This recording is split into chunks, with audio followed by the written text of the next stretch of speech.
بسم اللہ الرحمن الرحیم۔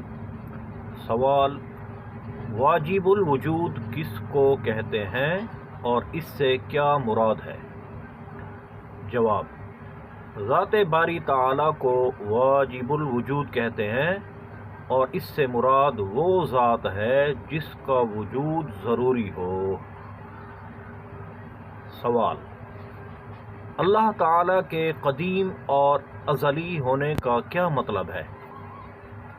جواب: اللہ تعالیٰ کے قدیم اور ازلی ہونے کا مطلب یہ ہے کہ وہ ہمیشہ سے ہے۔